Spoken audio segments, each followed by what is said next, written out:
Global मंथन समाचार channel पर आपका स्वागत है। माननीय प्रधानमंत्री जी,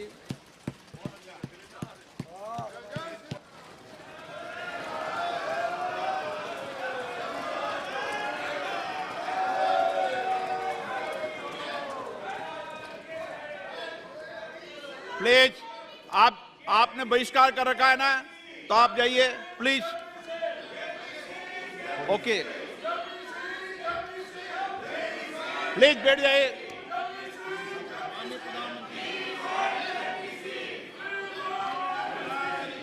माननीय अध्यक्ष जी, एक मिनट बैठिए। क्या तरीका है बैठे बैठे नारेबाजी करने की? ये तरीका है आप लोगों का? पहले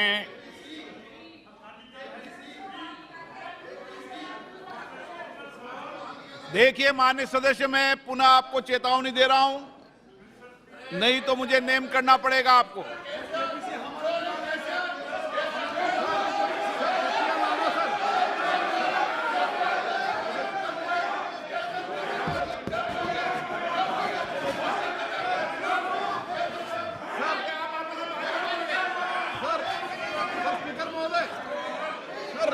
तटिया लाना बिल्कुल गलत है सर, तो उनको नेम कर दीजिए सर, हमारा आग्रह है आपसे सर। माननीय नेता, मैं आपसे आग्रह कर रहा हूं, आपके सदस्यों को समझा लिए, तख्तियां लेकर सदन में नहीं आए। आपने कहा था कि हम बहिष्कार करेंगे, तो आप अपनी बात पर कायम रहें। पिछले 3 दिन से कर रहा था साहब, हम लोग का डिमांड है जेपीसी को करने के लिए, जेपीसी डालने के लिए, और जेपीसी नहीं डाल रहे थे साहब। अभी हम लोग जो है ना प्रधानमंत्री जी का सामने भी हम लोग को जो ये मुद्दा को रखना चाहता था, आपका सामने भी रखा है और हाउस का सामने भी रखा है। अभी हम लोग जो है ना सर इस बात से जो है ना हम लोग वॉकआउट कर रहे हैं। ओके,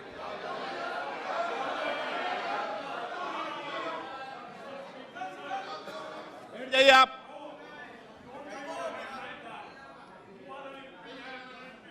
ओके, माननीय प्रधानमंत्री जी।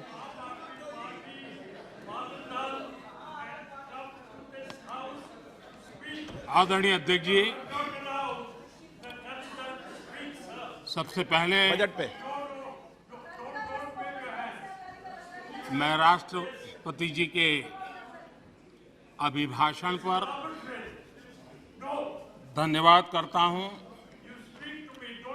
और ये मेरा सौभाग्य रहा है कि मुझे पहले भी कई बार राष्ट्रपति जी के अभिभाषण पर धन्यवाद करने का अवसर मिला है।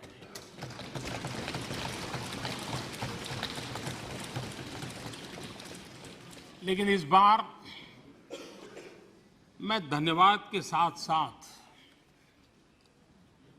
राष्ट्रपति महोदया जी का अभिनंदन भी करना चाहता हूं।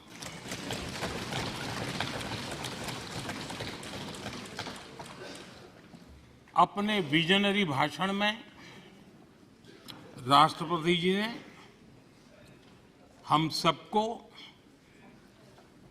और करोड़ों देशवासियों को मार्गदर्शन किया है। गणतंत्र के मुखिया के रूप में उनकी उपस्थिति ऐतिहासिक भी है और देश की कोटि कोटि बहन बेटियों के लिए बहुत बड़ा प्रेरणा का अवसर भी। आदरणीय राष्ट्रपति महोदया ने आदिवासी समाज का गौरव तो बढ़ाया ही है, लेकिन आज आजादी के इतने सालों के बाद आदिवासी समाज में जो गौरव की अनुभूति हो रही है, उनका जो आत्मविश्वास बढ़ा है,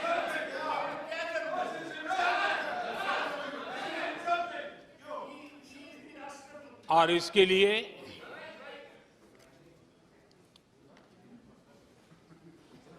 ये सदन भी और देश भी उनका आभारी हूं। राष्ट्रपति जी के भाषण में संकल्प से सिद्धि तक की यात्रा का बहुत बढ़िया तरीके से एक खाका खींचा गया। एक प्रकार से देश को अकाउंट भी दिया गया, इंस्पिरेशन भी दिया गया।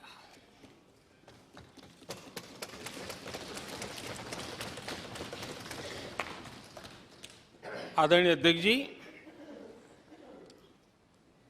यहां पर सभी माननीय सदस्यों ने इस चर्चा में हिस्सा लिया। हर किसी ने अपने अपने आंकड़े दिए, अपने अपने तर्क दिए और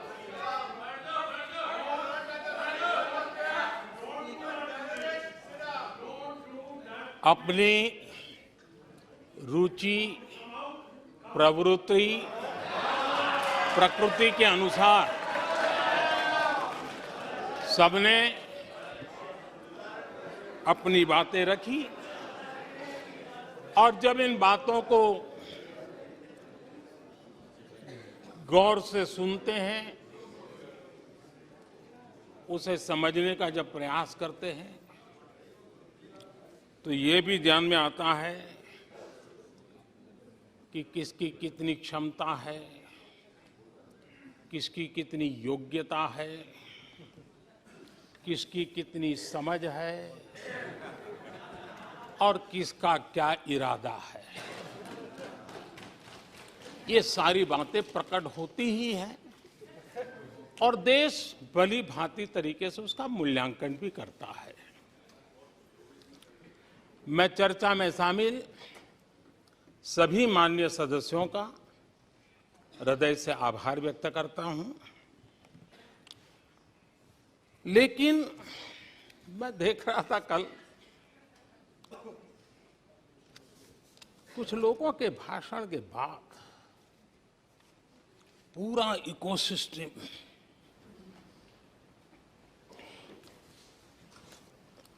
समर्थक उछल रहे थे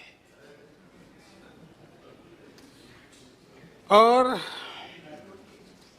खुश होकर के कहने लगे, ये हुई है। मैं अंतिम बार बोल रहा हूं, आप सीट पर बैठे बैठे नहीं बोले, आप वरिष्ठ सदस्य हैं और कोई शब्दों को नहीं गलत। आप चुप रहिए।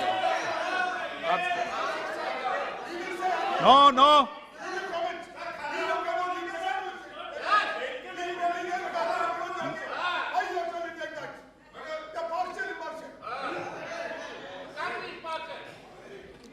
पूरा इकोसिस्टम उछल रहा था और कुछ लोग तो खुश होकर के कह रहे थे, ये हुई ना बात,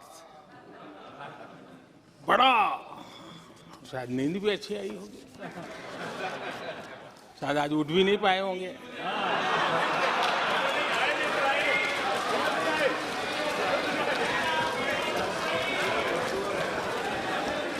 और ऐसे लोगों के लिए कहा गया है, बहुत अच्छे ढंग से कहा गया है, ये कह कह करके हम, ये कह कह कर हम दिल को बहला रहे हैं, ये कह कह के हम दिल को बहला रहे हैं। वो अब चल चुके हैं, वो अब चल चुके हैं, वो अब आ रहे हैं। माननीय अध्यक्ष जी, जब राष्ट्रपति जी का भाषण हो रहा था, कुछ लोग कन्नी भी काट गए और एक बड़े नेता महामहिम राष्ट्रपति जी का अपमान भी कर चुके हैं। जनजातीय समुदाय के प्रति, प्लीज प्लीज आपको पूरा नफरत भी मौका दिखाई दीजिए, दी है प्लीज। और हमारे जनजातीय समाज के प्रति उनकी सोच क्या है। देखिए, सदन सदन के तरीके से चलेगा। आप लोग बोले थे, सबने सुना था, कोई डिस्टर्बेंस नहीं हो। नो, गलत। लेकिन जब इस प्रकार की बातें टीवी के सामने कही गई तो भीतर पड़ा हुआ जो नफरत का भाव था, जो सच, वो बाहर आके ही रह गया। ये खुशी है। ठीक है, बाद में चिट्ठी लिख करके बचने की कोशिश तो की गई है। माननीय अध्यक्ष जी, जब राष्ट्रपति जी के भाषण पे चर्चा मैं सुन रहा था तो मुझे लगा कि बहुत सी बातों को मौन रह कर भी स्वीकार किया गया है। यानी एक प्रकार से सबके भाषण में सुनता था तब लगा कि राष्ट्रपति जी के भाषण के प्रति किसी को इतराज नहीं है, किसी ने उसकी आलोचना नहीं की। भाषण की हर बात, अब देखिए क्या कहा है राष्ट्रपति जी ने, मैं उन्हीं के शब्द कोट करता हूं। राष्ट्रपति जी ने अपने भाषण में कहा था, जो भारत कभी अपनी अधिकांश समस्याओं के समाधान के लिए दूसरों पर निर्भर था, वही आज दुनिया की समस्याओं के समाधान का माध्यम बन रहा है। राष्ट्रपति जी ने यह भी कहा था, जिन मूल सुविधाओं के लिए देश की एक बड़ी आबादी ने दशकों तक इंतजार किया, वे इन वर्षों में उसे मिली है। बड़े बड़े घोटालों, सरकारी योजनाओं में भ्रष्टाचार की जिन समस्याओं से देश मुक्ति चाहता था, वह मुक्ति अब देश को मिल रही है। पॉलिसी पैरालिसिस की चर्चा से बाहर आकर आज देश और देश की पहचान तेज विकास और दूरगामी दृष्टि से लिए गए फैसलों के लिए हो रही है। ये पैराग्राफ जो मैं पढ़ रहा हूं, वो राष्ट्रपति जी के भाषण के पैराग्राफ को मैं कोट कर रहा हूं। और मुझे आशंका थी कि ऐसी बातों पर यहां जरूर इतराज करने वाले तो कुछ लोग निकलेंगे, वो विरोध करेंगे कि ऐसा कैसे बोल सकते हैं राष्ट्रपति। लेकिन मुझे खुशी है, किसी ने विरोध नहीं किया,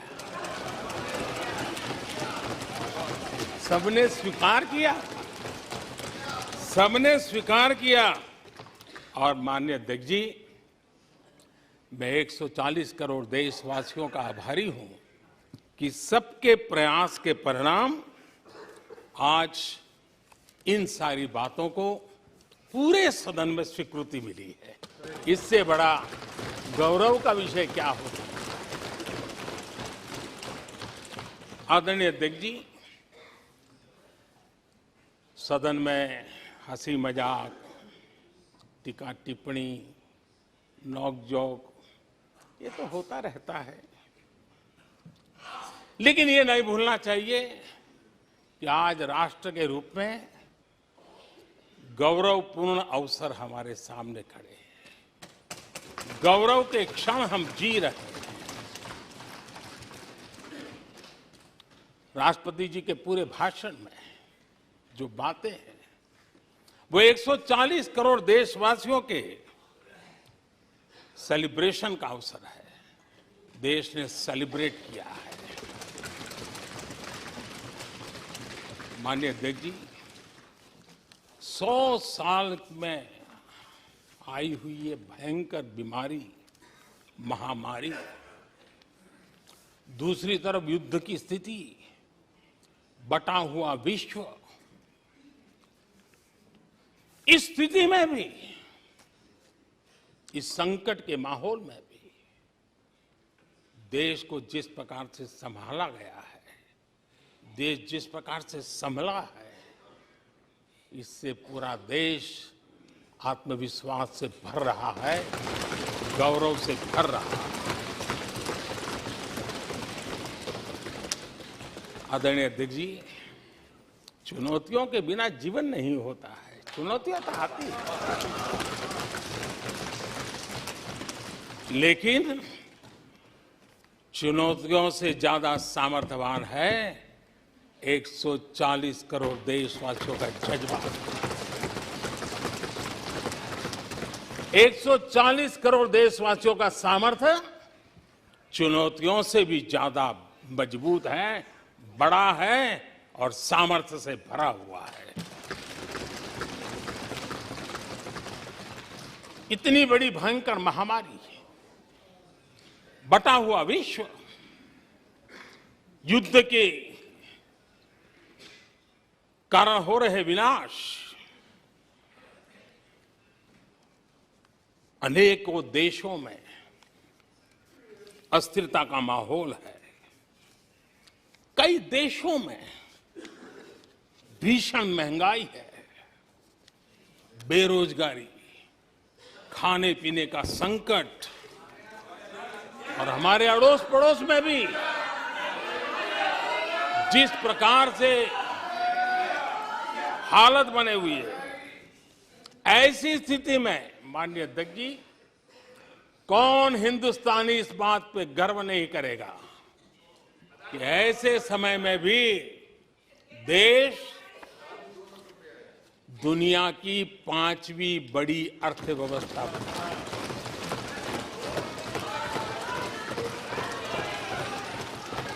आज पूरे विश्व में भारत को लेकर के पॉजिटिविटी है, एक आशा है, भरोसा है। और माननीय अध्यक्ष जी, ये भी खुशी की बात है कि आज भारत को विश्व के समृद्ध देश ऐसे G20 समूह की अध्यक्षता का अवसर भी मिला। ये देश के लिए गर्व की बात है,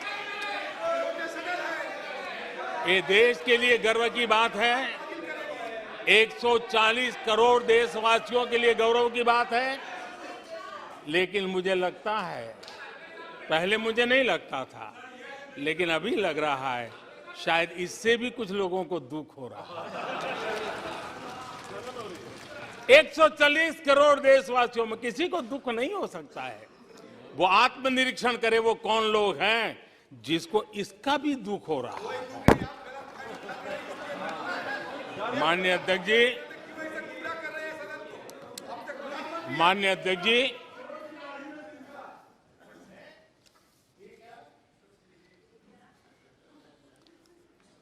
आज दुनिया की हर विश्वसनीय संस्था,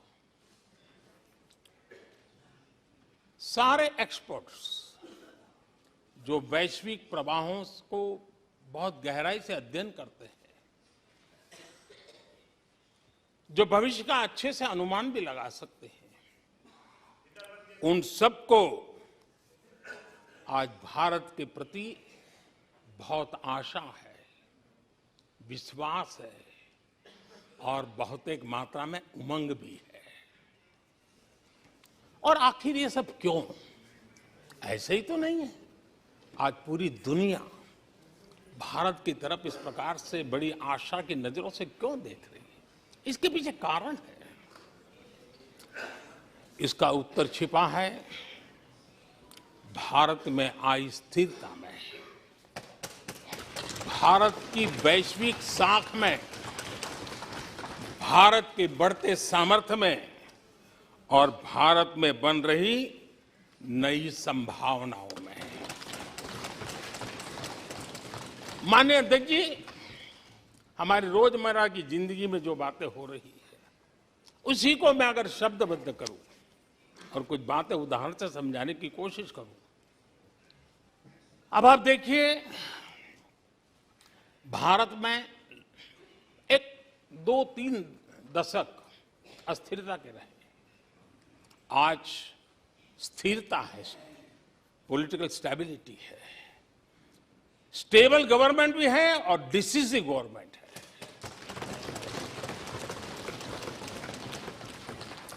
और उसका भरोसा स्वाभाविक होता है। एक निर्णायक सरकार, एक पूर्ण बहुमत से चलने वाली सरकार, वो राष्ट्र हित में फैसले लेने का सामर्थ्य रखती है। और ये वो सरकार है, रिफॉर्म आउट ऑफ कंपल्सन नहीं, रिफॉर्म आउट ऑफ कन्विक्शन हो रहे हैं। और हम इस मार्ग पर हटने वाले नहीं हैं, हम चलते रहेंगे। देश को समय की मांग के अनुसार जो चाहिए वो देते रहेंगे। माननीय अध्यक्ष जी, एक और उदाहरण की तरफ मैं जाना चाहूंगा। इस कोरोना काल में मेड इन इंडिया वैक्सीन तैयार हुई। भारत ने दुनिया का सबसे बड़ा वैक्सीनेशन अभियान चलाया। और इतना ही नहीं, अपने करोड़ों नागरिकों को मुफ्त वैक्सीन के टीके लगाए। इतना ही नहीं, 150 से ज्यादा देशों को इस संकट के समय हमने जहां जरूरत थी वहां दवाई पहुंचाई, जहां जरूरत थी वहां वैक्सीन पहुंचाई। और आज विश्व के कई देश हैं जो भारत के विषय में इस बात पर बड़े गौरव से विश्व के मंच पर धन्यवाद करते हैं, भारत का गौरवगान करते हैं। उसी प्रकार से तीसरे एक पहलू की तरफ ध्यान देता है। इसी संकट काल में आज भारत का डिजिटल इंफ्रास्ट्रक्चर, जिस तेजी से डिजिटल इंफ्रास्ट्रक्चर ने अपनी एक ताकत दिखाई है, एक आधुनिकता की तरफ बदलाव किया है, पूरा विश्व इसका अध्ययन कर रहा है। मैं पिछले दिनों G20 समिट में बाली में था। डिजिटल इंडिया की चारों तरफ वाहवाही हो रही थी और बहुत क्यूरियोसिटी थी कि देश कैसे कर रहा है। कोरोना काल में दुनिया के बड़े बड़े देश, समृद्ध देश, अपने नागरिकों को आर्थिक मदद पहुंचाना चाहते थे, नोटें छापते थे, बांटते थे, लेकिन बांट नहीं पाते थे। ये देश हैं जो एक फ्रिक्शन ऑफ सेकंड में लाखों करोड़ों रुपए देशवासियों के खाते में जमा करवा देता है। हजारों करोड़ रुपए ट्रांसफर हो जाते हैं। एक समय था छोटी छोटी टेक्नोलॉजी के लिए देश तरसता था। आज देश में बहुत बड़ा फर्क महसूस हो रहा है। टेक्नोलॉजी के क्षेत्र में देश बड़ी ताकत के साथ आगे बढ़ रहा है।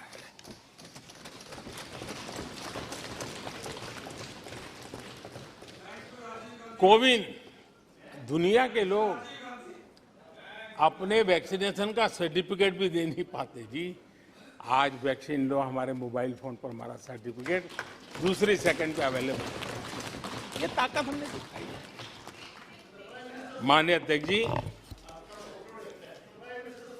भारत में नई संभावनाएं हैं। दुनिया को सशक्त वैल्यू और सप्लाई चेन, उसमें आज पूरी दुनिया ने कोरोना कालखंड ने सप्लाई चेन के मुद्दे पर दुनिया को हिला के रख दिया है। आज भारत उस कमी को पूरने की ताकत के साथ आगे बढ़ रहा है। कईयों को ये बात समझना बहुत देर लग जाएगी। भारत आज इसी दिशा में एक मैन्युफैक्चरिंग हब के रूप में उभर रहा है और दुनिया भारत की समृद्धि में अपनी समृद्धि देख रही है। माननीय अध्यक्ष जी, निराशा में डूबे हुए कुछ लोग इस देश की प्रगति को स्वीकार ही नहीं कर पा रहे हैं। उन्हें भारत के लोगों की उपलब्धियां नहीं दिखती है। अरे 140 करोड़ देशवासियों के पुरुषार्थ और प्रयास का परिणाम है, जिसके कारण आज दुनिया में डंका बजना शुरू हुआ है। उन्हें भारत के लोगों के पुरुषार्थ और परिश्रम से प्राप्त उपलब्धियां उनको नजर नहीं आ रही हैं। माननीय अध्यक्ष जी, पिछले 9 वर्ष में भारत में 90,000 स्टार्टअप्स और आज स्टार्टअप की दुनिया में हम दुनिया में तीसरे नंबर पर पहुंच चुके हैं। एक बहुत बड़ा स्टार्टअप इकोसिस्टम आज देश के टायर 2, टायर 3 सिटीज में भी पहुंच चुका है।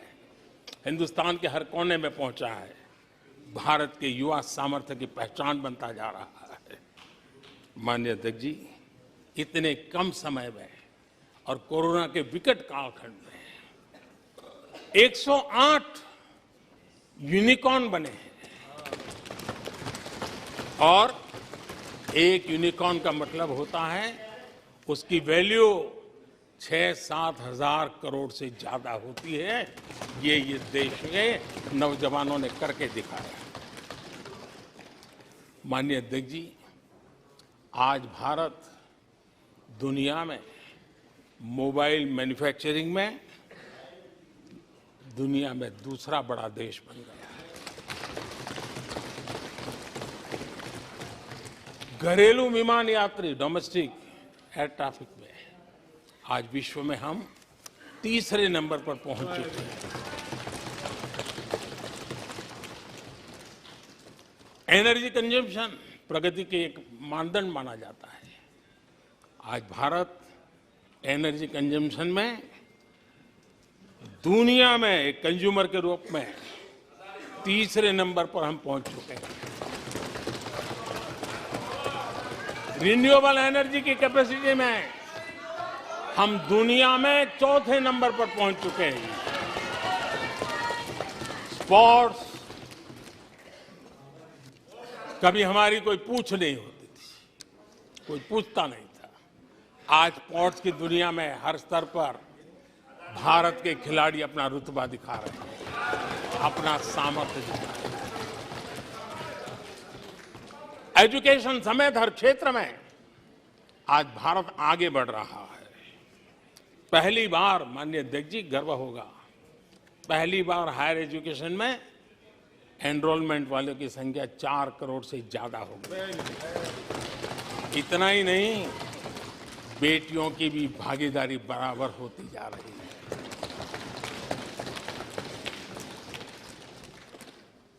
देश में इंजीनियरिंग हो, मेडिकल कॉलेज हो, प्रोफेशनल कॉलेजेस हो, उसकी संख्या बहुत तेजी से बढ़ रही है। स्पोर्ट्स के अंदर भारत का परचम ओलंपिक हो, कॉमनवेल्थ हो, हर जगह पे हमारे बेटे, हमारी बेटियों ने शानदार प्रदर्शन किया है। माननीय अध्यक्ष जी, किसी भी भारतीय को ऐसी अनेक बातें मैं गिना सकता हूं। राष्ट्रपति जी ने अपने भाषण में कई बातें कही हैं। देश में हर स्तर पर, हर क्षेत्र में, हर सोच में आशा ही आशा नजर आ रही है।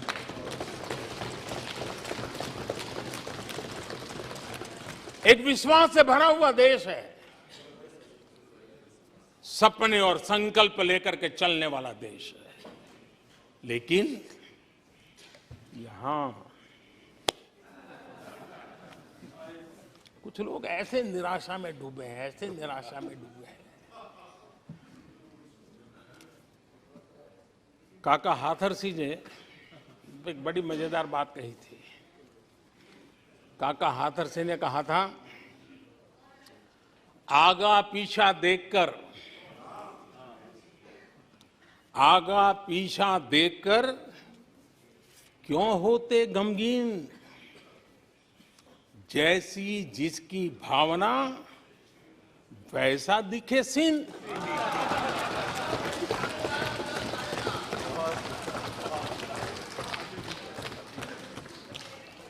आदरणीय अध्यक्ष जी, आखिर ये निराशा भी ऐसे नहीं आई है। इसके पीछे कारण है। एक तो जनता का हुक्म, बार बार हुक्म, लेकिन साथ साथ इस निराशा के पीछे जो अंतर मन में पड़ी हुई चीज है, जो चैन से सोने नहीं देती है, और क्या है? पिछले 10 साल में 2014 के पहले 2004 से 14 भारत की अर्थव्यवस्था खस्ता हाल हो गई।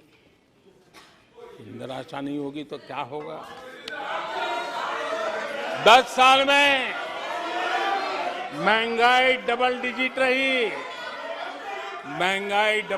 रही, और इसलिए कुछ अगर अच्छा होता है तो निराशा और उभर करके आती है।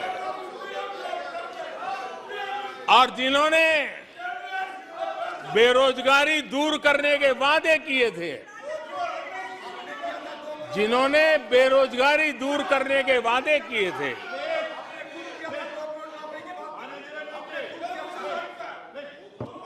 माननीय अध्यक्ष जी, एक बार जंगल में 2 नौजवान शिकार करने के लिए गए और वो गाड़ी में अपनी बंदूक नीचे उतार करके थोड़ा टहलने लगे। उन्होंने सोचा कि थोड़ा अभी आगे चलना है तो थोड़ा जरा हाथ पैर ठीक कर ले, लेकिन गए थे तो बाघ का शिकार करने के लिए, और उन्होंने देखा आगे जाएंगे तो बाघ मिलेगा। लेकिन हुआ ये कि वहीं पर बाघ दिखाई दिया। अभी नीचे उतरे थे, अपनी गाड़ी में बंदूक वहीं पड़ी थी। बाघ दिखा, अब करे क्या? तो उन्हें लाइसेंस दिखाया कि मेरे पास बंदूक का लाइसेंस है।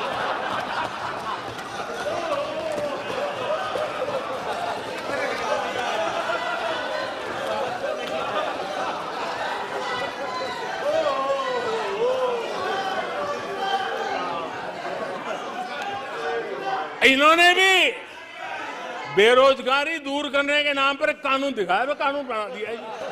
अरे देखो, कानून बना दिया है। ये इनके तरीके से पल्ला झाड़ दिया। 4 से 14 आजादी के इतिहास में सबसे घोटालों का दशक रहा, सबसे घोटाला।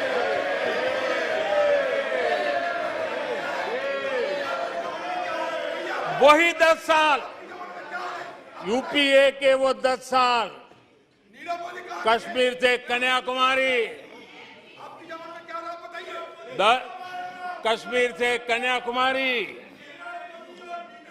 भारत के हर कोने में आतंकवादी हमलों का सिलसिला चलता रहा। 10 साल हर नागरिक असुरक्षित था। चारों तरफ यही सूचना रहती थी कि कोई अनजानी चीज को हाथ मत लगाना, अनजानी चीज से दूर रहना, वही खबरें रहती थी। 10 साल में जम्मू कश्मीर से लेकर नॉर्थ ईस्ट तक हिंसा ही हिंसा, देश उसका शिकार हो गया था। उस 10 साल में भारत की आवाज ग्लोबल प्लेटफॉर्म पर इतनी कमजोर थी कि दुनिया सुनने तक तैयार नहीं। आदरणीय अध्यक्ष जी, इनकी निराशा का कारण यह भी है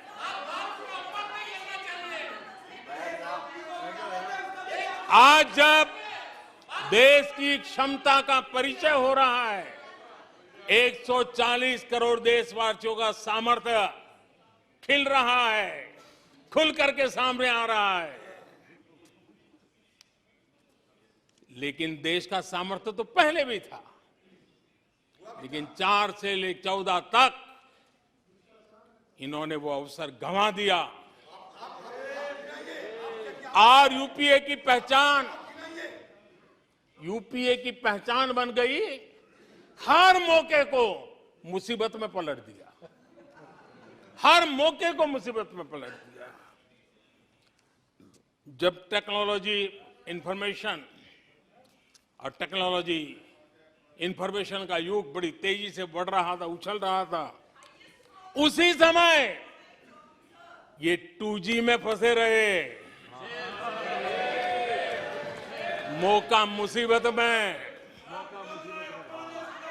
सिविल न्यूक्लियर डील हुआ, जब सिविल न्यूक्लियर डील की चर्चा थी, तब ये कैश फॉर वॉट में फंसे रहे।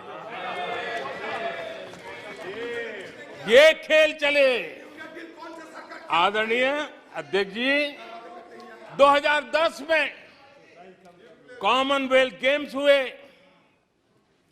भारत को दुनिया के सामने, भारत की युवा सामर्थ्य को प्रस्तुत करना एक बहुत बड़ा अवसर था, लेकिन फिर मौका मुसीबत में, और CWG घोटाले में पूरा देश दुनिया में बदनाम हो गया। आदरणीय अध्यक्ष जी,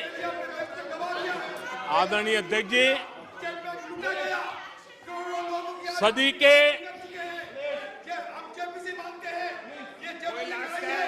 के दूसरे दशक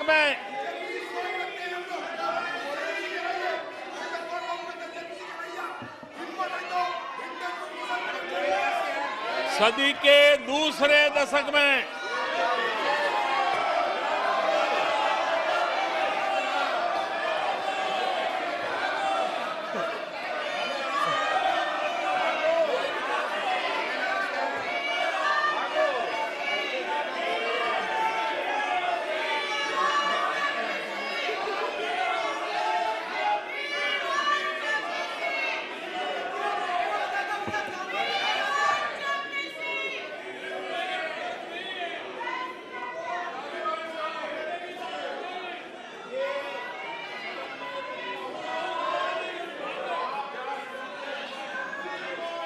उचित नहीं है, यह संसदीय परंपराओं के अनुरूप नहीं है। आप बिना तथ्यों के बोलते हैं और फिर सुनते नहीं हैं। प्लीज बैठिए। नो, बैठिए। No no no no no. आदरणीय अध्यक्ष जी, ऊर्जा का किसी भी देश के विकास में अपना एक महात्म्य होता है, और जब दुनिया में भारत की ऊर्जा शक्ति के उभार की दिशा में चर्चा की जरूरत थी, इस सदी के दूसरे दशक में हिंदुस्तान की चर्चा ब्लैकआउट के नाते हुई। पूरे विश्व में ब्लैकआउट के वो दिन चर्चा के केंद्र में आ गए। कोयला घोटाला चर्चा में आ गया।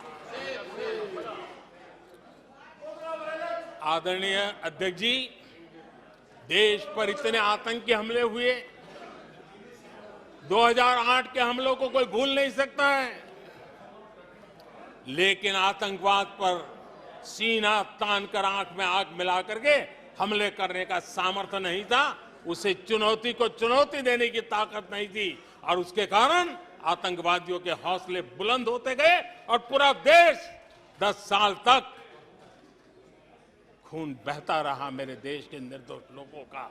वो दिन गए थे।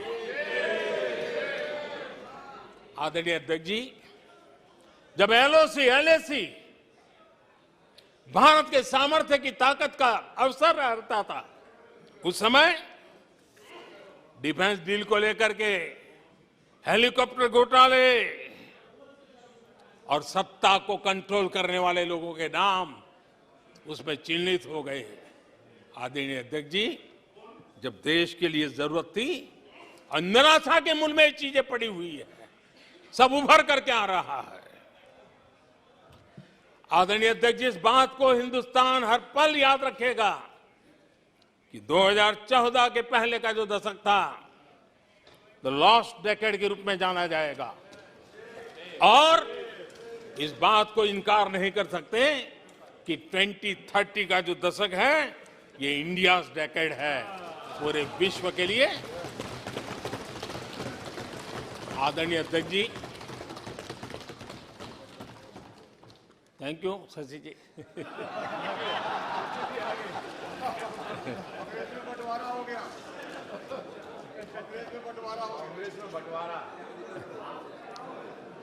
आदरणीय अध्यक्ष जी,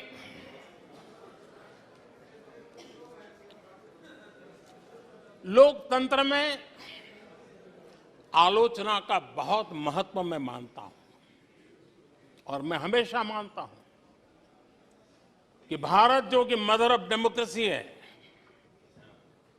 सदियों से हमारे यहां लोकतंत्र हमारी रगों में पनपा हुआ है, और इसलिए मैं हमेशा मानता हूं कि आलोचना एक प्रकार से लोकतंत्र की मजबूती के लिए, लोकतंत्र के संवर्धन के लिए, लोकतंत्र के स्पिरिट के लिए आलोचना एक शुद्धि यज्ञ है। उस रूप में हम आलोचना को देखने वाले हैं। लेकिन दुर्भाग्य से बहुत दिनों से मैं इंतजार कर रहा हूं, कोई तो मेहनत करके आएगा, कोई तो एनालिसिस करके कोई आलोचना करेगा ताकि देश को कुछ लाभ हो।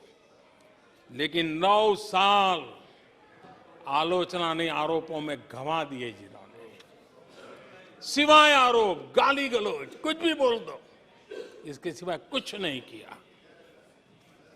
गलत आरोप।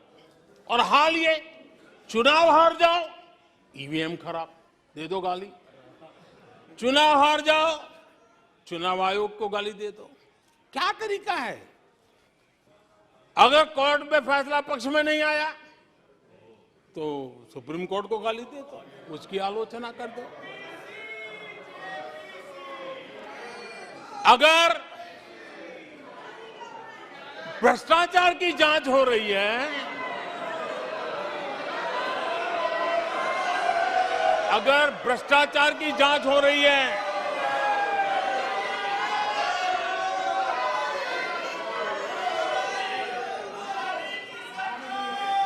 माननीय अध्यक्ष जी, अगर भ्रष्टाचार की जांच हो रही है तो जांच एजेंसियों को गाली दो। अगर सेना पराक्रम करे, सेना अपना शौर्य दिखाए और वो नैरेटिव देश के जन जन के अंदर एक नया विश्वास पैदा करे, तो सेना की आलोचना करो, सेना को गाली दो, सेना पर आरोप करो। कभी आर्थिक देश की प्रगति की खबरें आए, आर्थिक प्रगति की चर्चा हो, विश्व के सारे संस्थान भारत की आर्थिक गौरवगान करे, तो यहां से निकलो, आरबीआई को गाली दो, भारत के आर्थिक संस्थानों को गाली दो। आदरणीय अध्यक्ष जी, हमने 9 साल देखा है माननीय कंस्ट्रक्टिव क्रिटिसिज्म की जगह। माननीय आप सदन के नेता हैं, आप माननीय सदस्यों को समझा दें। लोकतंत्र के लिए जिसकी ये आवश्यकता है, संसदीय परंपरा के अनुरूप नहीं है कि बैठे बैठे बोलें। नो, गलत, नो, नो, आपने भी बोला है, गलत तरीका है ये। नो, बैठ जाइए, गलत तरीका है। ना, जब सदन के नेता बोल रहे हैं तो आपको मर्यादा से सुनना चाहिए। प्लीज बैठिए। माननीय प्रधानमंत्री जी। माननीय अध्यक्ष जी, पिछले 9 साल हमने देखा है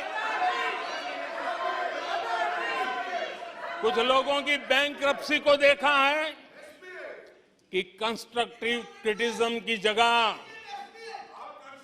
कंपल्सिव क्रिटिक्स ने ले ली है, और ये कंपल्सिव क्रिटिक्स इसी में डूबे हुए हैं, खोए हुए हैं। माननीय अध्यक्ष जी, सदन में भ्रष्टाचार की जांच करने वाली एजेंसियों के बारे में बहुत कुछ कहा गया, और मैंने देखा कि बहुत सारे विपक्ष के लोग इस विषय में सूर मिला रहे थे। मिले मेरा तेरा सूर।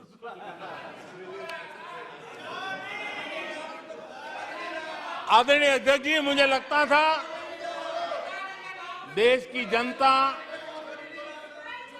देश के चुनाव के नतीजे ऐसे लोगों को जरूर एक मंच पर लाएंगे, लेकिन वो तो हुआ नहीं। लेकिन इन लोगों ने ईडी का धन्यवाद करना चाहिए कि ईडी के कारण ये लोग एक मंच पे आए हैं। ईडी ने एक लोगों को एक मंच पर ला दिया है।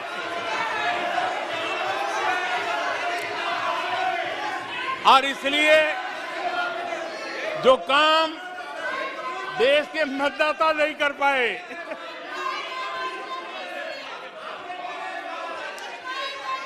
आदरणीय अध्यक्ष जी, मैं कई बार सुन रहा हूं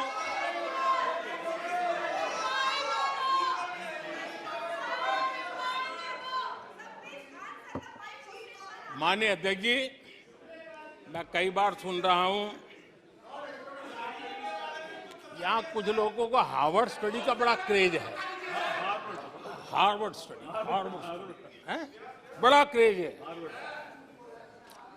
कोरोना काल में ऐसा ही कहा गया था, और कांग्रेस ने कहा था कि भारत की बर्बादी पर हार्वर्ड में केस स्टडी होगी, ऐसा कहा था।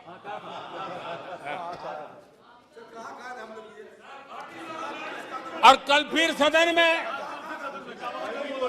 हार्वर्ड यूनिवर्सिटी में स्टडी की बात कल फिर हुई। लेकिन माननीय अध्यक्ष जी, बीते वर्षों में माननीय अध्यक्ष जी, बीते वर्षों में हार्वर्ड में एक बहुत बढ़िया स्टडी हुई है, बहुत इंपॉर्टेंट स्टडी हुई है। और उस स्टडी है, उसका टॉपिक क्या था मैं जरूर सदन को बताना चाहूंगा, और ये स्टडी हो चुकी है। स्टडी है the rise and decline of India's Congress party. ये स्टडी हो चुका है, और मुझे विश्वास है अध्यक्ष जी, मुझे विश्वास है भविष्य में कांग्रेस की बर्बादी पर सिर्फ हार्वर्ड नहीं, बड़े बड़े विश्वविद्यालयों में अध्ययन होना ही होना है, और डुबाने वाले लोगों पर भी होने वाला है। आदरणीय अध्यक्ष जी, मैं ऐसे लोगों के लिए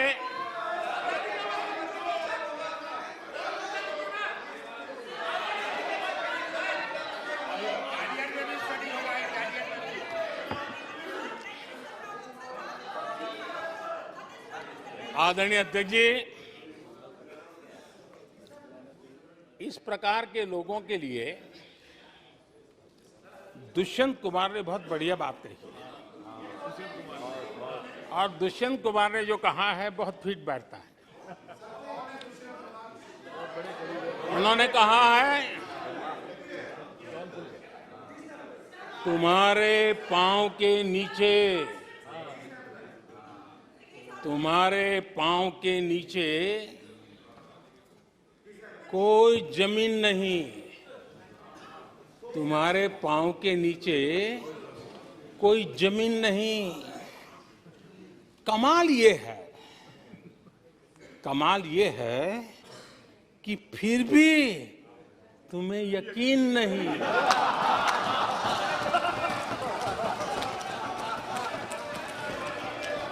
माननीय अध्यक्ष जी,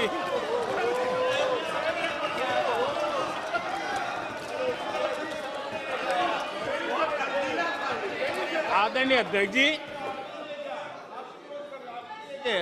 सुनो फिर। आदरणीय अध्यक्ष जी, ये लोग बिना सर पैर की बातें करने के आदी होने के कारण उनको ये भी याद नहीं रहता है कि वो खुद का कितना कॉन्ट्राडिक्शन कहते हैं। कभी एक बात, कभी दूसरी बात, कभी एक तरफ, कभी दूसरी तरफ। हो सकता है वो आत्मचिंतन करके खुद के अंदर जो विरोधाभास है उसको भी तो ठीक करेंगे। अब 2014 से ये लगातार कोस रहे हैं, हर मौके पर कोस रहे हैं, भारत कमजोर हो रहा है, भारत की कोई सुनने को तैयार नहीं है, भारत की दुनिया में कोई वजूद नहीं रहा, न जाने क्या क्या कहा। और अब क्या कह रहे हैं?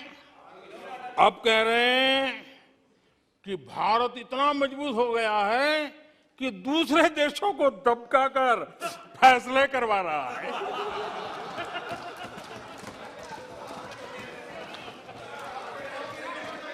अरे पहले ये तो तय करो भाई कि भारत कमजोर हुआ है कि मजबूत हुआ है। माननीय अध्यक्ष जी,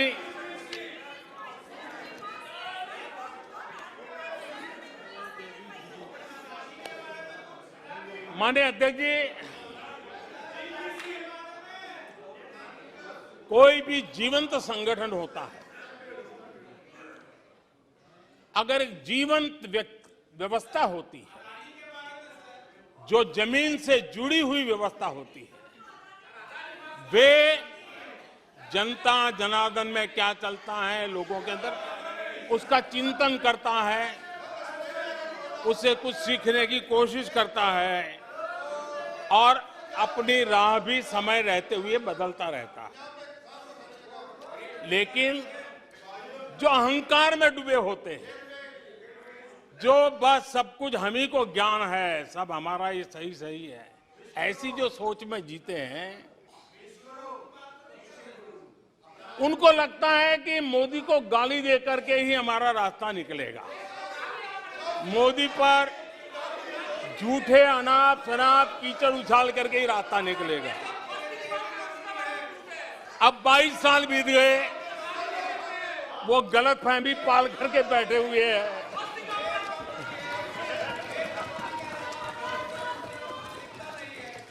आदरणीय अध्यक्ष जी,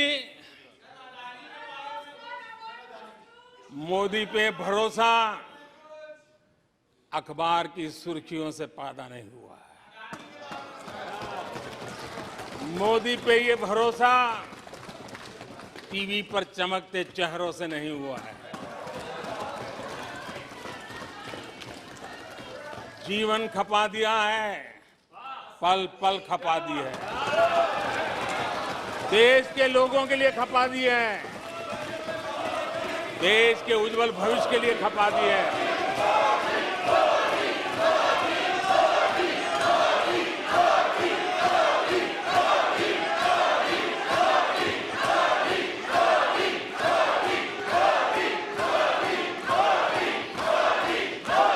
आदरणीय अध्यक्ष जी,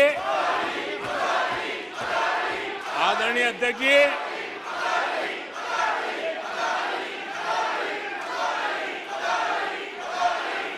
आदरणीय अध्यक्ष जी,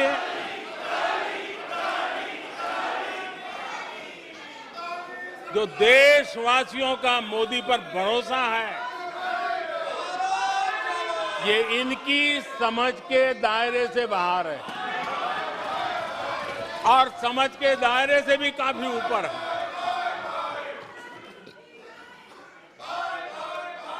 क्या ये झूठे आरोप लगाने वालों पर मुफ्त राशन प्राप्त करने वाले मेरे देश के 80 करोड़ देशवासी क्या कभी उन पर भरोसा करेंगे क्या?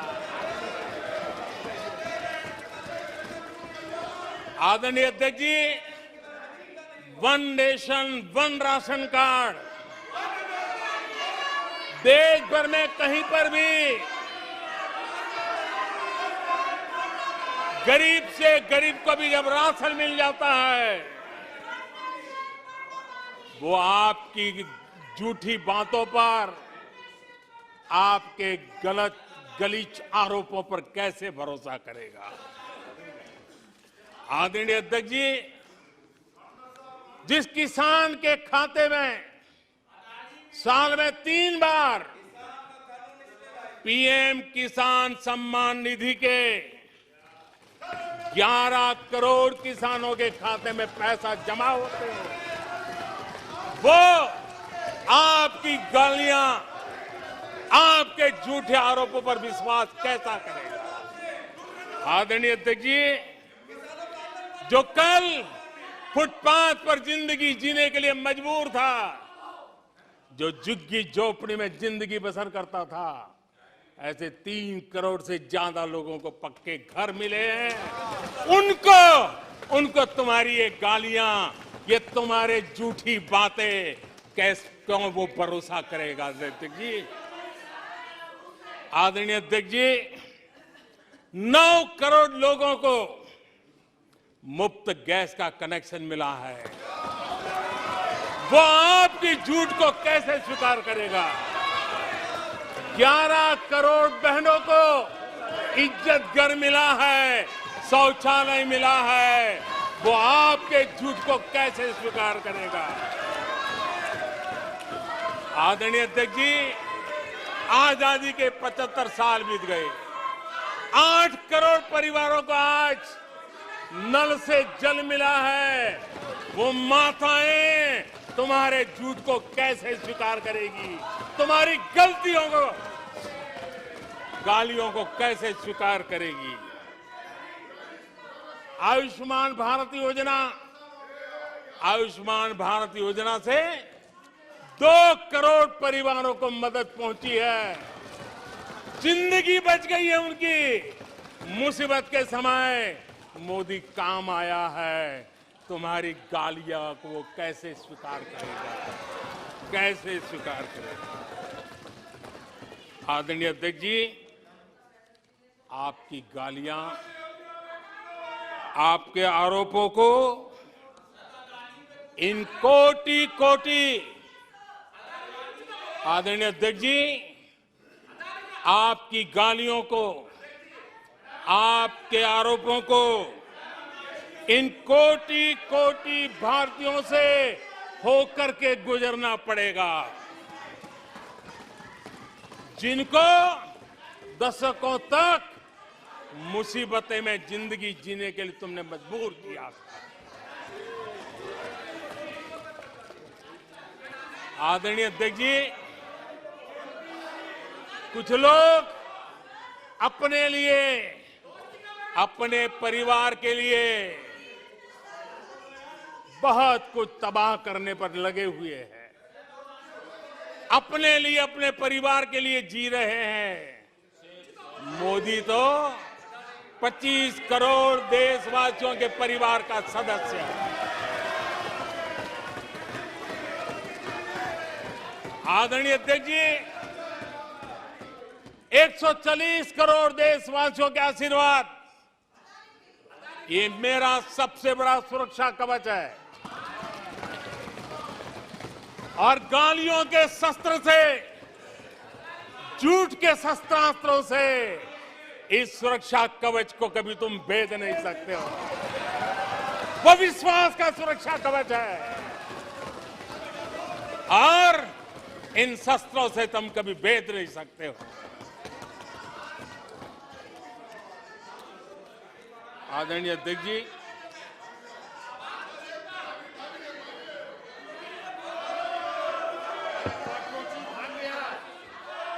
आने सदस्य प्लीज। नहीं नहीं, ये तरीका उचित नहीं है आपका, कोई तरीका उचित नहीं है। नो, इस तरीके से सदन नहीं चलेगा, मैं आपको बता देता हूं। नो, तरीका गलत है। बैठिए बैठिए। क्या सदन है, संसद है, बैठकर टिप्पणी करते हैं? सदन के नेता बोलते हैं जब कुछ शांत रखा करो, मर्यादा रखा करो चीजों की।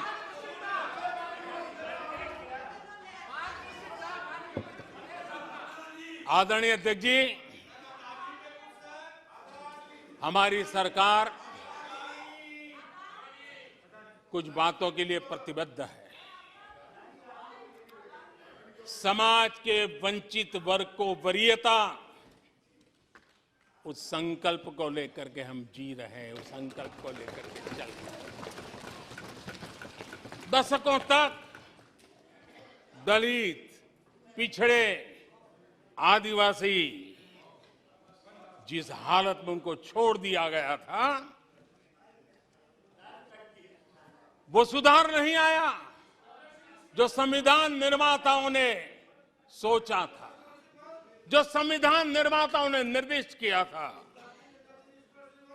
2014 के बाद गरीब कल्याण योजनाओं का सर्वाधिक लाभ मेरे इन्हीं परिवारों को मिला है। दलित, पिछड़ों, आदिवासी की बस्तियों में पहली बार, मानिए थे कि पहली बार बिजली पहुंची है। मीलों तक पानी के लिए जाना पड़ता था, पहली बार नल से जल पहुंच रहा है, इन परिवारों में पहुंच रहा है। माननीय अध्यक्ष जी, अनेक परिवार, कोटि कोटि परिवार पहली बार पक्के घर में आज जा पाए हैं, वहां रह पाए हैं। आदरणीय अध्यक्ष जी, जो बस्तियां आपने छोड़ दी थी, आपके लिए चुनाव के समय ही जिसकी याद आती थी, आज सड़क हो, बिजली हो, पानी हो, इतना ही नहीं 4G कनेक्टिविटी भी वहां पहुंच रही है। आदरणीय अध्यक्ष जी, पूरा देश गौरव कर रहा है। आज एक आदिवासी राष्ट्रपति के रूप में जब देखते हैं, पूरा देश गौरवगान कर रहा है। आज देश में आदि जाति समूह के नर नारी, जिन्होंने मातृभूमि के लिए जीवन तर्पण कर दिए, आजादी के जंग का नेतृत्व किया, उनका पुण्य स्मरण आज हो रहा है और हमारे आदिवासियों का गौरव दिवस मनाया जा रहा है। और हमें गर्व है कि ऐसी महान हमारे आदिवासी परंपरा के प्रतिनिधि के रूप में एक महिला देश का नेतृत्व कर रही है, राष्ट्रपति के रूप में काम कर रही है। हमने उनका हक दिया है। आदरणीय जी,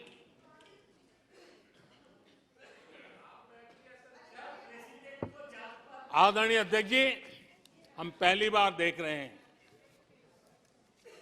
एक बात ये भी सही है, हम सबका समान अनुभव है, सिर्फ मेरा ही ऐसा है ऐसा नहीं, आपका भी है।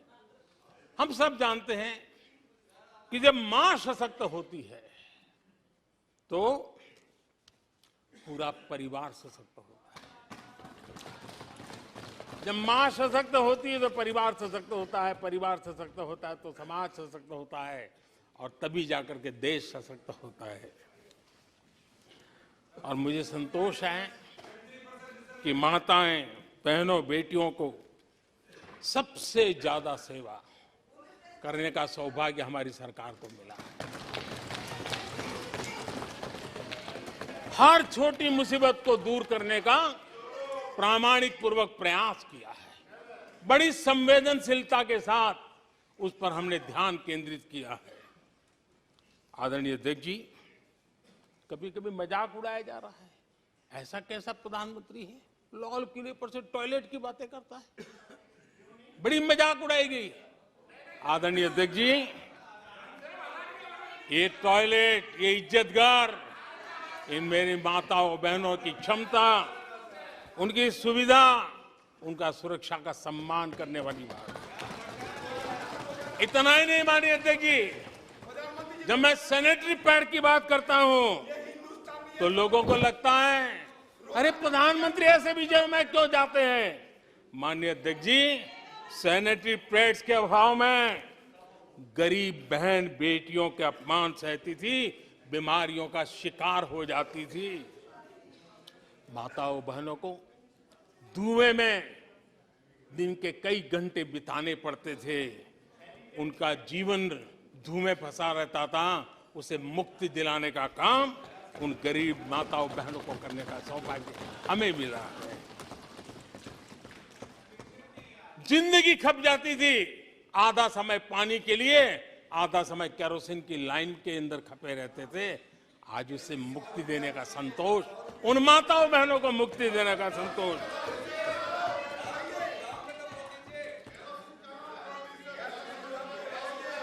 माननीय अध्यक्ष जी, जो पहले चलता था, अगर वैसा ही हम चलने देते, शायद कोई हमें सवाल भी नहीं पूछता कि मोदी जी ये क्यों नहीं किया, वो क्यों नहीं किया, क्योंकि देश को आपने ऐसी स्थिति में ला दिया था कि इससे बाहर निकल ही नहीं सकता था।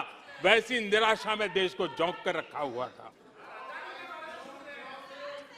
हमने उज्ज्वला योजना से धुएं से मुक्ति दिलाई, जल जीवन से पानी दिया, बहनों के सशक्तिकरण के लिए काम किया, 9 करोड़ बहनों को सेल्फ हेल्प ग्रुप, स्वयं सहायता समूह से जोड़ना, माइनिंग से लेकर के डिफेंस तक, आज माताओं बहनों को, बेटियों को अवसर खोल दिए हैं। ये खोलने का काम हमारी सरकार ने किया है।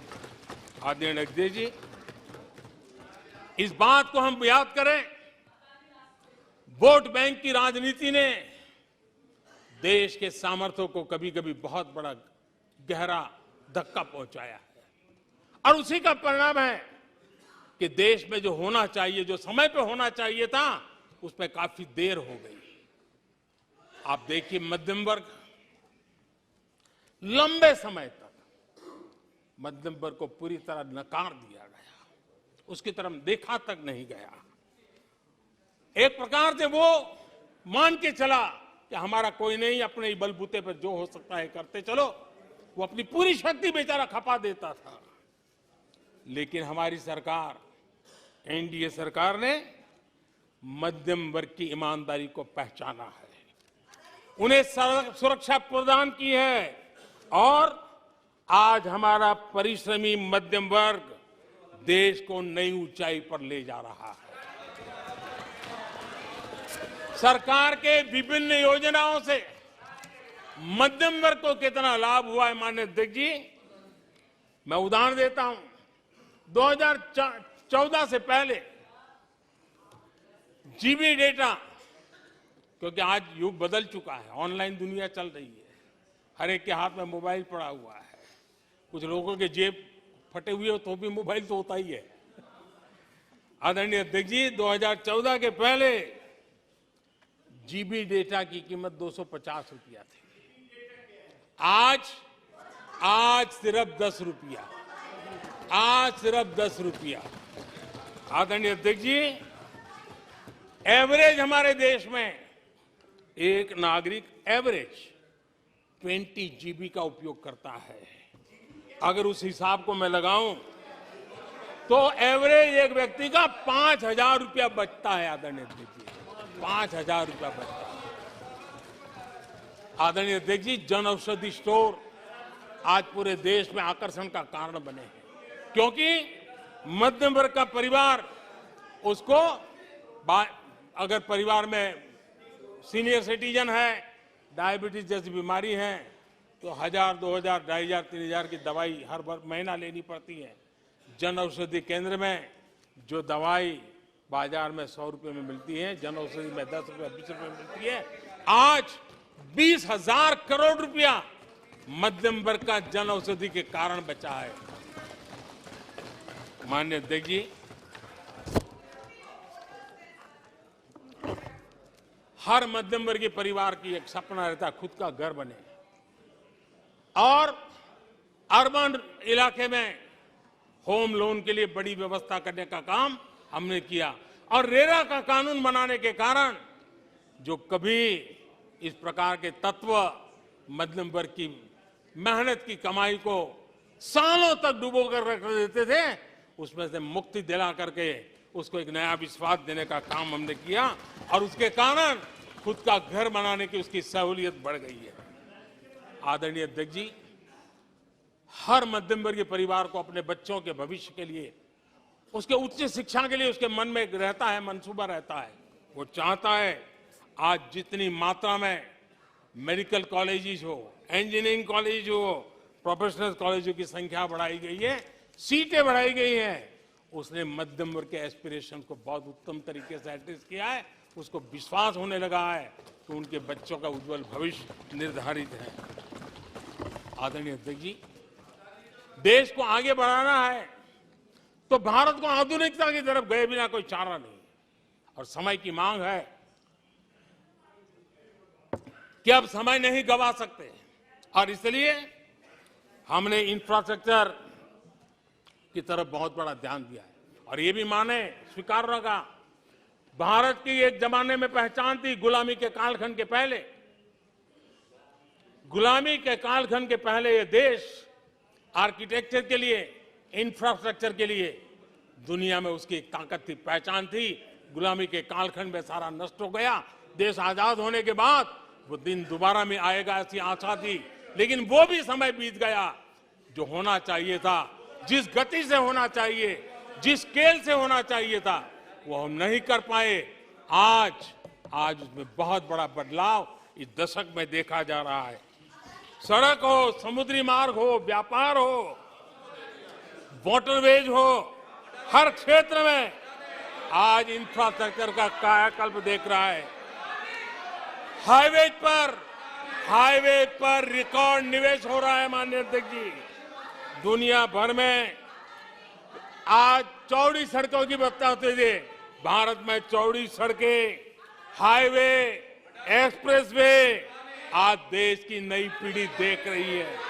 भारत में वैश्विक स्तर के अच्छे हाईवे, एक्सप्रेस दिखे, इस दिशा में हमारा काम है। पहले रेलवे इंफ्रास्ट्रक्चर अंग्रेजों ने जो देकर के गए, उसी पर भी हम बैठे रहे, उसी को हमने अच्छा मान लिया, गाड़ी चलती थी। आदरणीय अध्यक्ष जी, वो समय था, आदरणीय अध्यक्ष जी, वो समय था जिस प्रकार से अंग्रेजों छोड़ करके गए थे, उसी भाव में जीते रहे। और रेलवे की पहचान क्या बन गई थी? रेलवे यानी धक्का मुक्की, रेलवे यानी एक्सीडेंट, रेलवे यानी लेट लतीफ। यही यानी एक स्थिति थी, लेट लतीफ में एक कहावत बनी गई थी, रेलवे यानी लेट लतीफी। एक समय था हर महीने एक्सीडेंट होने वाली घटनाएं बार बार आती थी। एक समय था एक्सीडेंट एक किस्मत बन गई थी। लेकिन अब ट्रेनों के अंदर वंदे भारत की मांग, हर एमपी चिट्ठी लिखता है, मेरे यहां वंदे भारत चालू करो। आज रेलवे स्टेशनों का कायाकल्प हो रहा है, आज एयरपोर्ट का कायाकल्प हो रहा है। 70 साल में 70 एयरपोर्ट, 70 साल में 70 एयरपोर्ट, 9 साल में 70 एयरपोर्ट। देश में वाटरवेज भी बन रहा है। आज वाटरवेज पर ट्रांसपोर्टेशन हो रहा है। आदरणीय अध्यक्ष जी, देश आधुनिकता की तरफ बढ़े, इसके लिए आधुनिक इंफ्रास्ट्रक्चर को बल देते हुए, आदरणीय अध्यक्ष जी, मेरे जीवन में, सार्वजनिक जीवन में 4-5 दशक मुझे हो गए, और मैं हिंदुस्तान के गांवों से गुजरा हुआ इंसान, 4-5 दशक तक उसमें से एक लंबा कालखंड परिव्राजक के रूप में बिताया है। हर स्तर के परिवारों से बैठने उठने का, बात करने का अवसर मिला है और इसलिए भारत के हर भूभाग को समाज की हर भावना से परिचित हूं और मैं इसके आधार पर कह सकता हूं और बड़े विश्वास से कह सकता हूं कि भारत का सामान्य मानवी पॉजिटिविटी से भरा हुआ है। सकारात्मकता उसके स्वभाव का, उसके संस्कार का हिस्सा है। भारतीय समाज नेगेटिविटी को सहन कर लेता है, स्वीकार नहीं करता। ये उसकी प्रकृति नहीं है। भारतीय समुदाय का स्वभाव खुशमिजाज है, स्वप्नशील समाज है, सत्कर्म के रास्ते पर चलने वाला समाज है, सृजन कार्य से जुड़ा हुआ समाज है।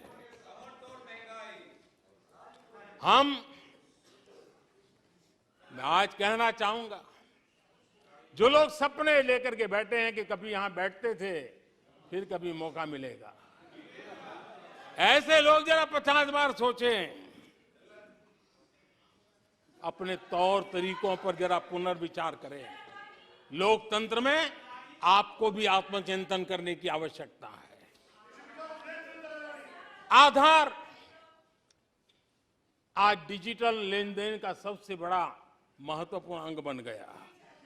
आपने उसको भी निराधार करके रख दिया था, अब उसके भी पीछे पड़ गए थे। उसको भी रोकने के लिए कोर्ट कचहरी तक को छोड़ा नहीं था। जीएसटी को न जाने क्या क्या कह दिया गया, पता नहीं, लेकिन आज हिंदुस्तान की अर्थव्यवस्था को और सामान्य मानवी को जीवन सुगम बनाने में जीएसटी ने एक बहुत बड़ी भूमिका अदा की। वो जमा एचएएल को कितनी गालियां दी गई, किस प्रकार से बड़े बड़े फोरम का मिसयूज किया गया।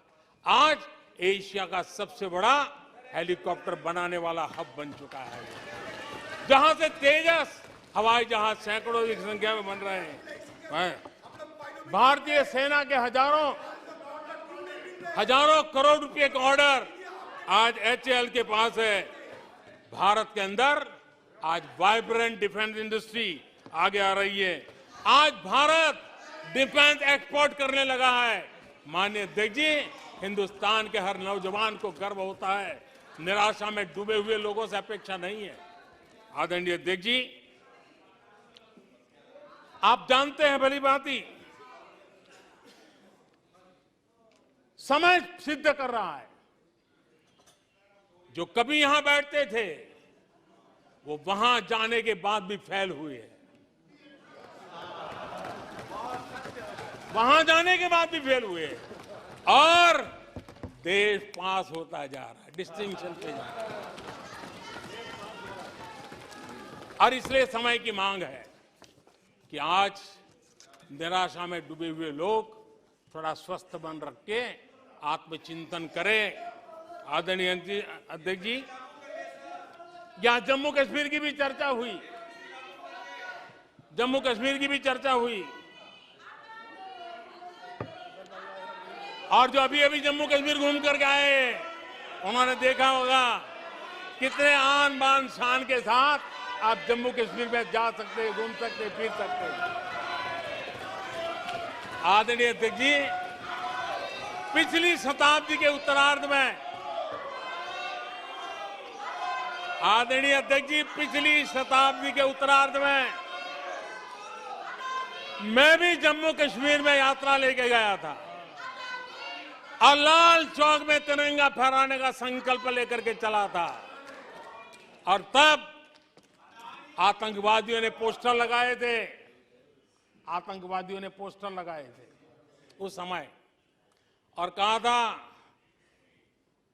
कि देखते हैं किसने अपनी मां का दूध पिया है, जो लाल चौक में आके तिरंगा फहराता है। पोस्टर लगे थे। और उस दिन 24 जनवरी थी, मैंने जम्मू के अंदर बड़ी सभा में कहा था, अध्यक्ष जी, मैं पिछली शताब्दी की बात कर रहा हूं, और तब मैंने कहा था आतंकवादी कान खोल करके सुन ले। उस दिन मैंने कहा था आतंकवादी कान खोल करके सुन ले। 26 जनवरी को ठीक 11 बजे मैं लाल चौक पहुंचूंगा, बिना सिक्योरिटी आऊंगा, बुलेट प्रूफ जैकेट के बिना आऊंगा, और फैसला लाल चौक में होगा किसने अपनी मां का दूध पिया।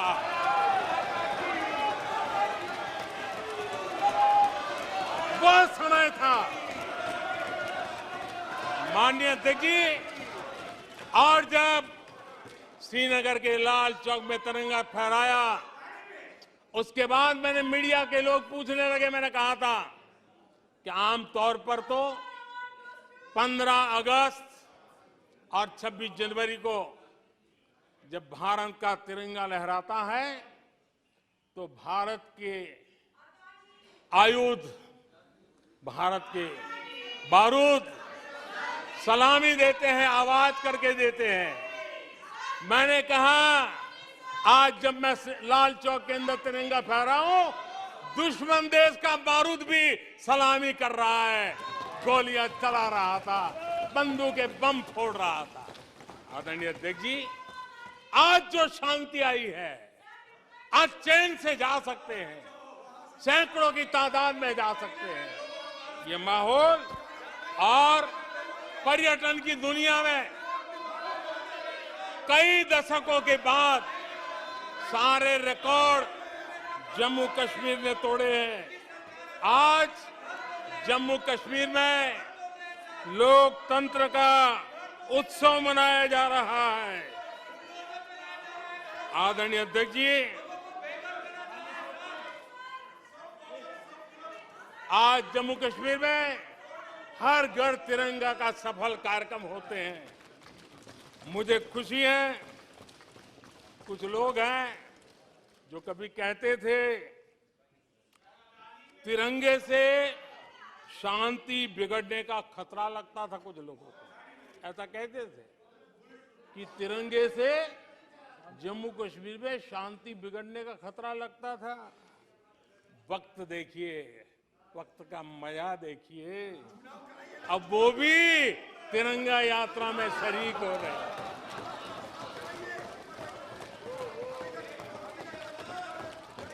और आदरणीय अध्यक्ष जी, अखबारों में एक खबर आई थी जिसकी तरफ ध्यान नहीं गया होगा।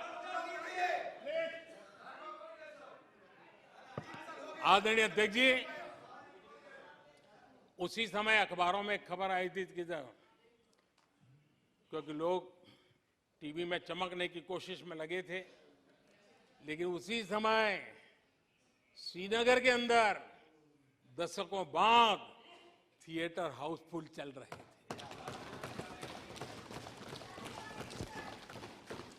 और अलगाववादी दूर दूर तक नजर नहीं आते थे। अब ये भी देश ने देखा है। आदरणीय अध्यक्ष जी, अभी हमारे साथी आखिरी हमारे माननीय सदस्य नॉर्थ ईस्ट के लिए कह रहे थे। मैं कहूंगा जरा एक बार नॉर्थ ईस्ट हो आइए।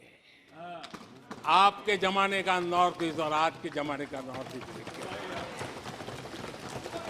आधुनिक चौड़े हाईवे हैं, रेल की सुख सुविधा वाली सफर है, आप आराम से हवाई जहाज से जा सकते हैं।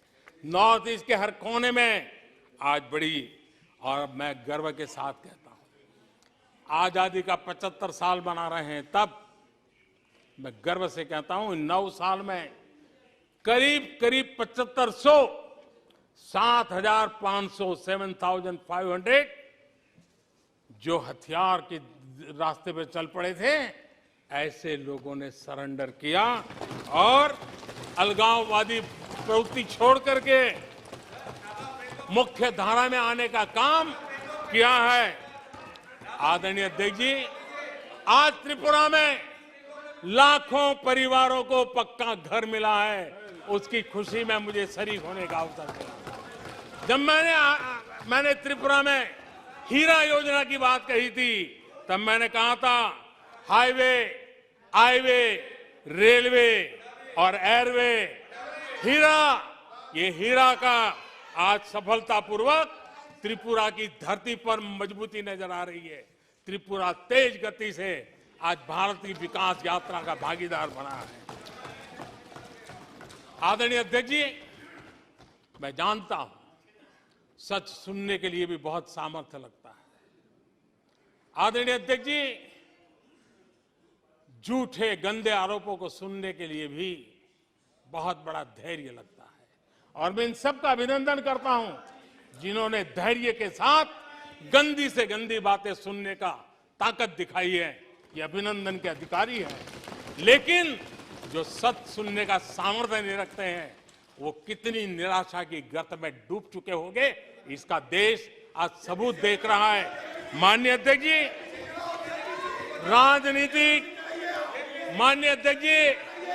राजनीतिक मतभेद हो सकते हैं, विचारधाराओं में मतभेद हो सकते हैं, लेकिन ये देश अजरा अमर है। आओ हम चल पड़े 2047 आजादी के 100 साल मनाएंगे, एक विकसित भारत बना के रहेंगे, एक सपना लेकर के चले, एक संकल्प लेकर के चले, पूरे सामर्थ्य के साथ चले। और जो लोग बार बार गांधी के नाम पर रोटी खिलाते हैं, उनको मैं कहना चाहता हूं, एक बार गांधी को पढ़ ले, एक बार महात्मा गांधी को पढ़े। महात्मा गांधी ने कहा था, अगर आप अपने कर्तव्यों को पालन करोगे तो दूसरे के अधिकारों की रक्षा उसमें निहित है। आज कर्तव्य और अधिकार के बीच में भी लड़ाई देख रहे हैं। ऐसी नासमझी शायद देश ने पहली बार देखी होगी। और इसलिए माननीय अध्यक्ष जी, मैं फिर एक बार आदरणीय राष्ट्रपति जी को अभिनंदन करता हूं, राष्ट्रपति जी का धन्यवाद करता हूं और देश आज यहां से एक नए उमंग, नए विश्वास, नए संकल्प के साथ चल पड़ा है। बहुत बहुत धन्यवाद। धन्यवाद। प्रस्ताव पर सदस्यों के अनेक संशोधन प्रस्ताव किए गए। सभा की सहमति हो तो मैं सभी संशोधनों एक साथ सभा के मतदान के लिए रखता हूं। धन्यवाद। प्रस्ताव पर सदस्यों ने अनेक संशोधन प्रस्तुत किए। अब मैं संशोधनों को एक साथ सभा में मतदान करता हूं। प्रश्न है कि माननीय सदस्यों द्वारा प्रस्तुत सभी संशोधन स्वीकृत किया जाए। जो सदस्य पक्ष में हाँ गए, जो सदस्य विरोध में ना गए, मेरे विचार में निर्णय ना वालों के पक्ष में, ना वालों के पक्ष में प्रस्ताव स्वीकृत हुआ। प्लीज बैठिए, प्लीज बैठिए। देखिए माननीय सदस्य, प्लीज एक मिनट बैठिए, एक मिनट बैठो सब, एक मिनट बैठो। पहले आप एक मिनट बैठिए आप, प्लीज 1 मिनट सिटिंग। मैंने कल सभी माननीय सदस्यों ने एक मिनट अधीर रंजन जी, प्लीज एक मिनट सुनिए, बात सुनिए, एक मिनट बात सुनिए। कल सदन में सभी माननीय सदस्यों ने देर रात्रि तक धन्यवाद प्रस्ताव पर चर्चा पर भाग लिया। कुछ माननीय सदस्यों ने राष्ट्रपति अभिभाषण के बाहर के बिंदु भी गए। बिना तथ्यों के, बिना सबूतों के सदन का गलत तरीके से उपयोग किया गया, जो सदन की मर्यादा के अनुरूप नहीं है। और मेरा आग्रह है, हम सब लोग जिस धन्यवाद प्रस्ताव पर राष्ट्रपति जी को धन्यवाद देना चाहते हैं, उस पर एक मुझसे धन्यवाद दें। अब मैं राष्ट्रपति जी के अभिभाषण पर धन्यवाद प्रस्ताव को सभा के मतदान के लिए रखता हूं।